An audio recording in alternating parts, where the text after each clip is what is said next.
ഇനി ഒരു ഇലക്ഷൻ ആണ് വരുന്നതെങ്കിൽ നീ നിന്ന ശിവകാശി പടക്കം പോലെ പൊട്ടും. അപ്പൊ നീ കൗൺസിലറൊന്നുമല്ല, വെറും പ്രജ. ആ നീയാണാണ് ഈ ജനപ്രതിനിധിയുടെ പവറും കൊണ്ട് ശാലിനി ഐഎസിന്റെ അടുത്ത് മുട്ടാൻ പോകുന്നത്. IAS കാരി എന്ന് പറഞ്ഞാൽ എന്നും IAS കാരി തന്നെയാണ്. അതിന്റെ മുന്നിൽ ഒരു പുൽനാമിന്റെ വില പോലും നിനക്കില്ല, മനസ്സിലായ? മര്യാദക്ക് സമസ്ത അപരാധവും പറഞ്ഞ് ശാലിനിയുടെ മുന്നിൽ പരാജയം സംഭവിച്ചു. അല്ലെങ്കിൽ നീ നാണം കെട്ട് നാറും. താണേ 8 അടി പൊക്കമുള്ള നിന്റെ ഈ ചിറ്റപ്പ ഉണ്ടല്ലോ, അത് കണ്ട് പന പോലെ നിന്നിട്ട് സല്യൂട്ട് അടി കേട്ടാ. ചിറ്റപ്പ എങ്ങോട്ടടി? വന്ന് വണ്ടി കയറ.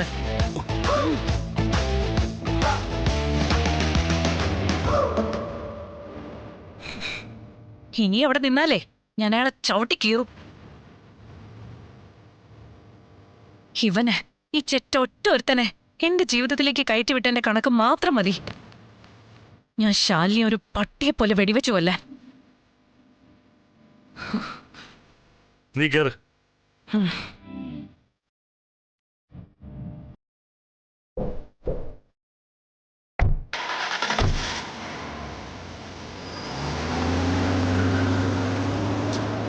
പറഞ്ഞ കേൾക്കൂല.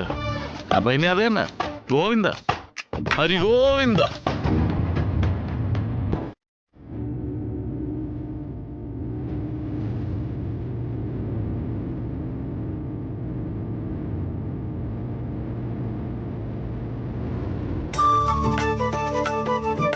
പപ്പി പപ്പി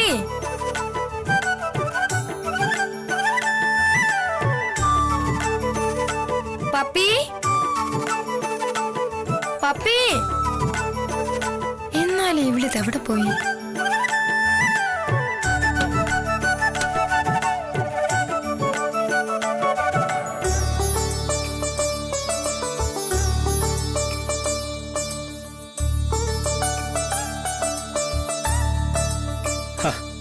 ഇനി ഇത് എപ്പോഴാടാ? വൈകില്ല അച്ഛാ. കളക്ടറുടെ ഉത്തരവായതുകൊണ്ട് നടപടിക്രമങ്ങൾ വെച്ച് കിട്ടാനൊന്നും അവർക്ക് പറ്റില്ലല്ലോ.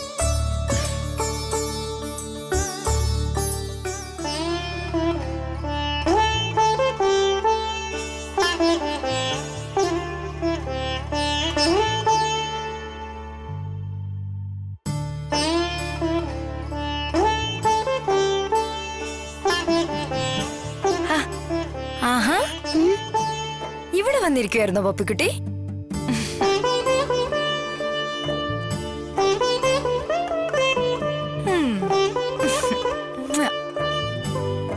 പനിയായിട്ട് എന്റെ പൊന്നെ എന്തിനാ ഇവിടെ വന്നിരിക്കുന്നേ? വല്യച്ഛൻ വരുമ്പോ ആദ്യം കാണാനാ.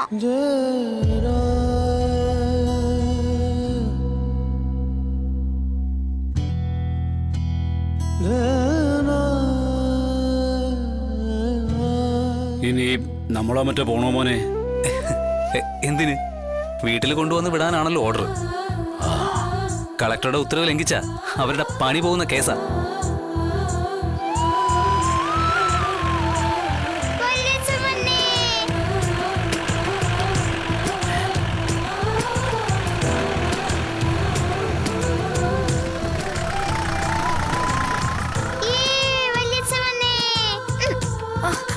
മോളെ, നീ പനിയും വെച്ചോണ്ട് ഇങ്ങനെ ഓടല്ലേ?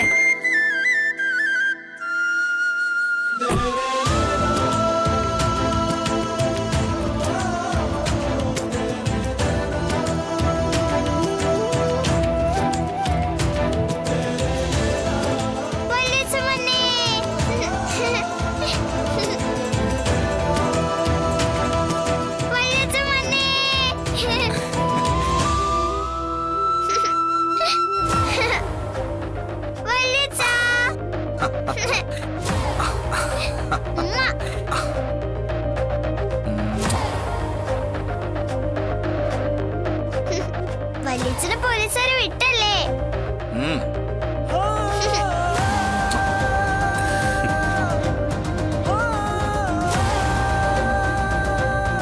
ഡ്യൂട്ടി പേടിച്ചോ? വിഷ്ണു, ഇങ്ങ് വാ.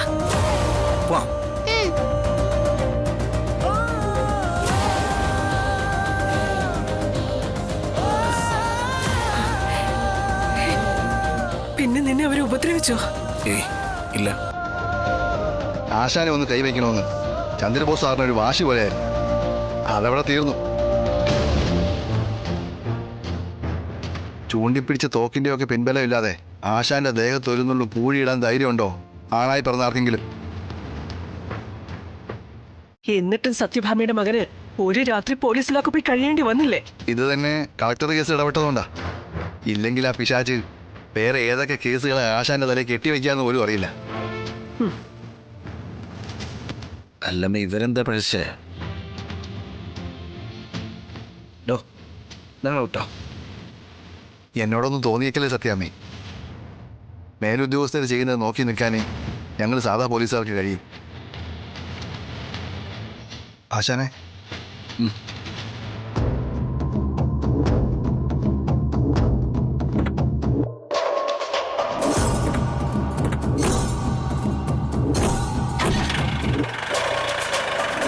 വിഷ്ണു, ഞങ്ങളെ കൊണ്ടാവും വിധമെല്ലാം ഞങ്ങൾ ശ്രമിച്ചതാ.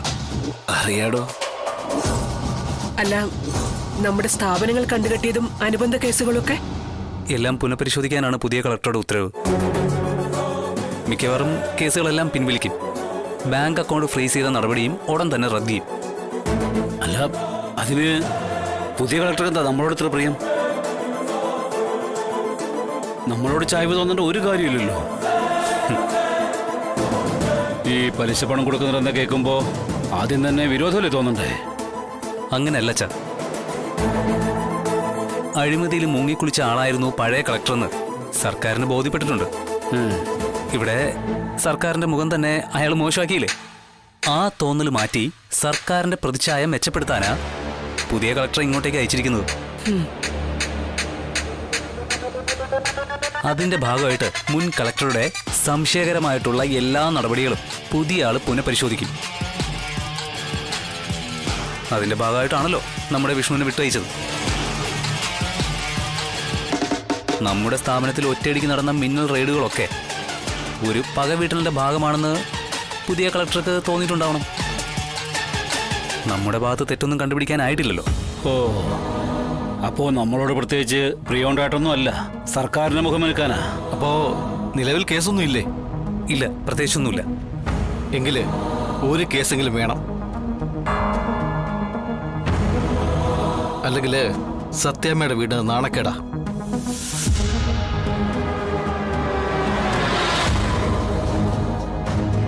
തിരിച്ചടിക്കണം ബ്രോ. യൂണിഫോമിൽ കഴിയുമ്പോഴല്ലേ ചന്ദ്രബോസിന് ACPയുടെ പവറുള്ളൂ. നമുക്ക് അയാളെ വീട്ടിൽ കയറി തല്ലാം. ബ്രോയോട് ചെയ്തതുപോലെ അയാളുടെ ഭാര്യയുടെ മക്കളുടെ മുന്നിലിട്ട്. അതിനെനിക്ക് എവിടെ ഭാര്യയും മക്കളും?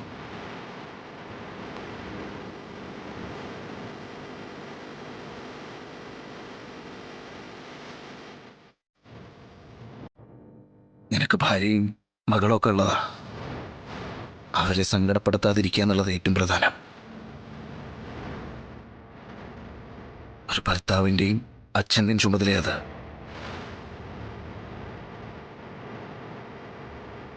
പിന്നെ എനിക്ക് കിട്ടിയത് അത് ഞാൻ തന്നെ ചന്ദ്രബോസിന് തിരിച്ചു കൊടുത്തോളാം. അതിനിടയിൽ വേറെ ആരും വന്ന് തലയിടുന്നത് എനിക്കിഷ്ടമല്ല. മുമ്പും അതാ ശീലം. എങ്കിലും ബ്രോ സമയാവട്ടെ. പോടാ. ഒരു പോ നമുക്ക്.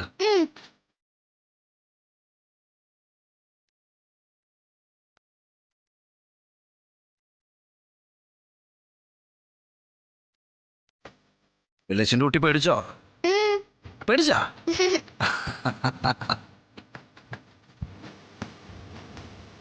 അവൻ വല്ലാതെ അങ്ങ് ഒതുങ്ങിപ്പോയല്ലോ. അല്ല, പപ്പിക്ക് പനിയില്ലായിരുന്നോ? അവളുടെ പനിയൊക്കെ വിഷ്ണുവിനെ കണ്ടപ്പോൾ മാറിയടാ. നീ പറഞ്ഞില്ലേ ഭാമേ, വിഷ്ണു വല്ലാണ്ട് ഒതുങ്ങിപ്പോയെന്ന്. അത് നമ്മുടെ പപ്പി ഈ വീട്ടിൽ വന്നതിന് ശേഷമാ.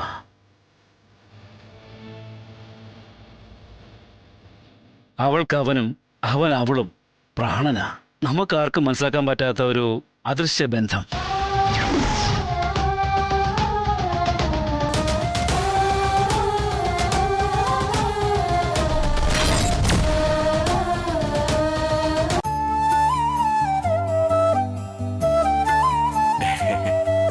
അല്ല, കളക്ടർ എന്ന് പറയുമ്പോ പോലീസ് എസ്കോട്ടൊക്കെ ഉണ്ടാവില്ലേ എപ്പോഴും? സദാസമയവും വേണമെന്നില്ല. ആവശ്യമില്ലാന്ന് കളക്ടർക്ക് തോന്നുമ്പോ ഒഴിവാക്കാം. എന്നാലും സിവിൽ സർവീസുകാരുടെ സുരക്ഷയുടെ ഉത്തരവാദിത്തം സർക്കാരിനാണേ. അല്ല, അപ്പൊ നമ്മുടെ ശാലിനിമോള് സിവിൽ സർവീസ് അല്ലേ?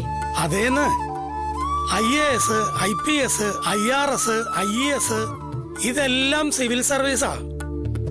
കുറുപ്പ് സാർ എല്ലാം കൂടെ പറഞ്ഞ ആശയക്കുഴപ്പത്തിലാക്കരുത്. കളക്ടർ അത്രയും പറഞ്ഞാൽ മതി. എടോ, കൂടുതലായിട്ടൊന്നും മനസ്സിലാക്കാൻ മെനക്കെടാത്തോണ്ടാ തന്റെ മക്കൾ ഇപ്പോഴും ഇരുട്ടിൽ തപ്പുന്നത്. അല്ല, തന്റെ ഒരു മോനുണ്ടല്ലോ, +2-ന് എത്ര പേപ്പറാ കിട്ടാനുള്ളത്? ശാലിനി അതുപോലല്ലായിരുന്നു. കുഞ്ഞായിരുന്നപ്പോഴേ അവൾക്കൊരു സ്വപ്നം ഉണ്ടായിരുന്നു. കേട്ടിട്ടില്ലേ, ഉറക്കത്തിൽ കാണുന്നതല്ല സ്വപ്നം, ഉറങ്ങാൻ അനുവദിക്കാത്തതാ സ്വപ്നമെന്ന്. അല്ല, ആരാ പറഞ്ഞതെന്ന് അറിയാമോ? അയ്യോ, ഞാനല്ല കുറുപ്പ് സാറേ. ഇവരോടൊക്കെ ഇതൊക്കെ പറയുന്ന എന്നെ വേണം. സാറ്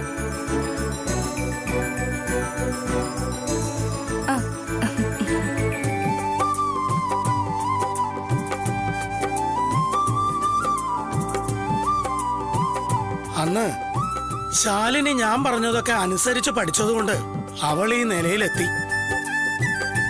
ശാലിനി ഇപ്പൊ ആരാ? ജില്ലാ കളക്ടർ. കളക്ടറുടെ പരിചയക്കാരനെന്ന് പറയുന്നതും ഒരു അഭിമാനമല്ലേടോ? അപ്പോ കളക്ടർ പഠിപ്പിച്ച സാറെന്ന് പറയുമ്പോഴോ? ആ, അതിന്റെ അന്തസ്സൊത്ത് വേറെ തന്നെയാ. അതെ അതെ, കുറുപ്പ് സാറ് കുറച്ചു ദിവസമായിട്ട് ഭൂമിയിലൊന്നും അല്ല. അങ്ങനെ നടക്കാനും ഒരു യോഗ്യത വേണോടോ. ഒരേ സമയം കളക്ടറുടെയും കമ്മീഷണറുടെയും മന്ത്രിയുടെയും ഒക്കെ ബഹുമാനം നേടാൻ ഒരു അധ്യാപകനെ കൊണ്ടേ പറ്റൂ. അതാ അക്ഷരത്തിന്റെ വില. അല്ല, ശാരദാമ്മ എവിടെ ശാന്തേ? കുറുപ്പ് സാറിന് അറിയാലോ ശാരദാമ്മയുടെ പ്രാർത്ഥനയുടെ കാര്യം. ശാരദാമ്മ വിശ്വസിക്കുന്ന ദേവി ഒരു സ്വപ്നം നിറവേറ്റി കൊടുത്ത ദിവസമല്ലേ ഇന്ന്. പറഞ്ഞാലും പറഞ്ഞാലും തീരുവോ നന്ദി? അതെ.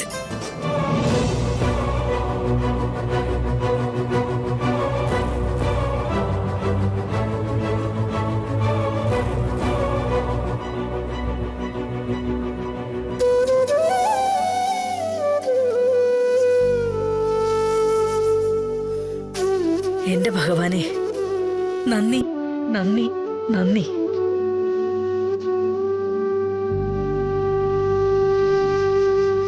ഇനി നീ എന്റെ ജീവൻ എടുത്താലും വേണ്ടില്ല. എന്റെ ആഗ്രഹം, പ്രാർത്ഥന എല്ലാം നിറവേറ്റി തന്നില്ലേ. 25 വർഷം മുമ്പ് ഞാൻ കണ്ട സ്വപ്നത്തിലാ ഞാനിപ്പോ നിൽക്കുന്നത്. അതിനുള്ള ഭാഗ്യം നീ എനിക്ക് തന്നല്ലോ ഭഗവാനെ. അതിനു പകരം ഞാൻ എന്ത് തന്നാലാ ആ കടം വീടുക? എന്റെ ജീവൻ കൊണ്ടുപോലും ആ കടം വീട്ടാനാവില്ല.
ബോർഡ് വെച്ചിട്ടുണ്ട്.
മോളെ,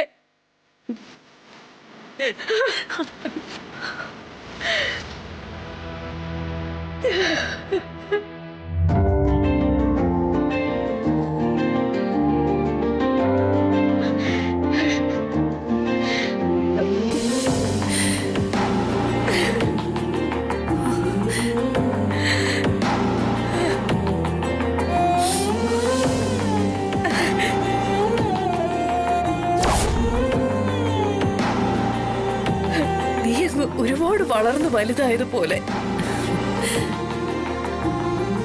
അമ്മേക്കാൾ പക്വതയും പാകവും ഒക്കെ വന്നതുപോലെ. 6 വർഷങ്ങൾ കടന്നു പോയില്ലേ അമ്മ?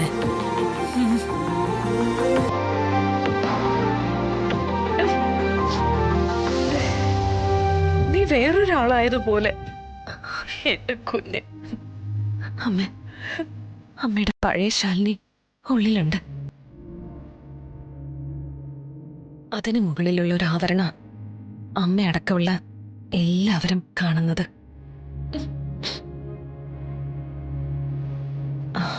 ഉള്ളിലുള്ളത് പുറത്തെടുക്കാൻ വയ്യ.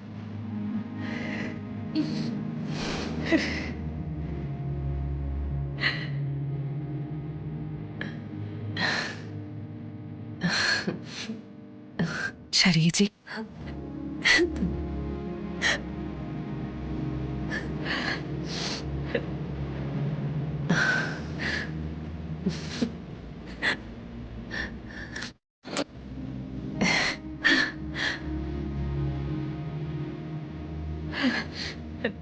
രാജീവ് സാറിന് സുഖമല്ലേ ശരീജി?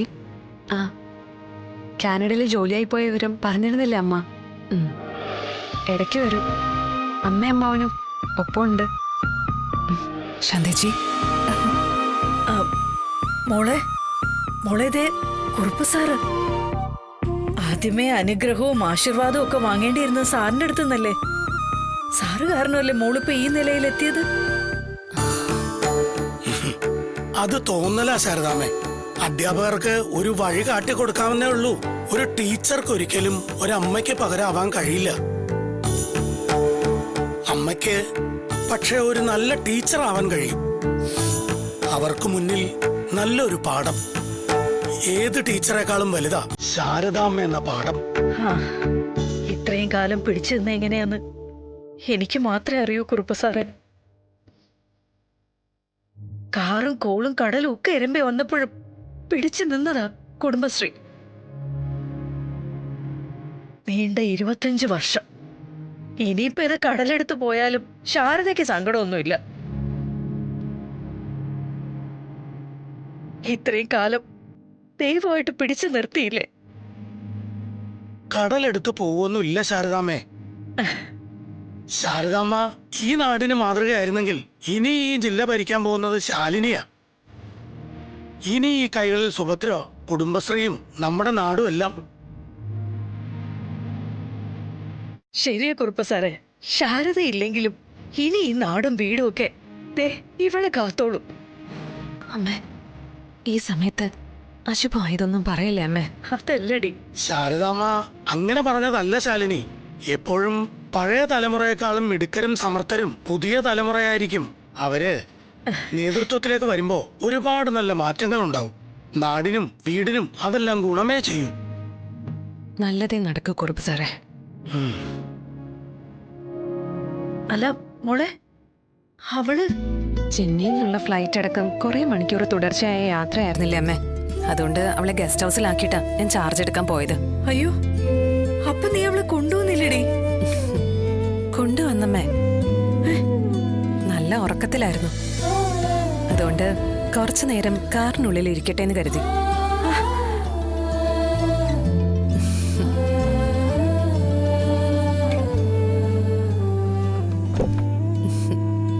മോളെ, സത്യഭാമേ, സത്യഭാമേ, സത്യഭാമ, സത്യഭാമ.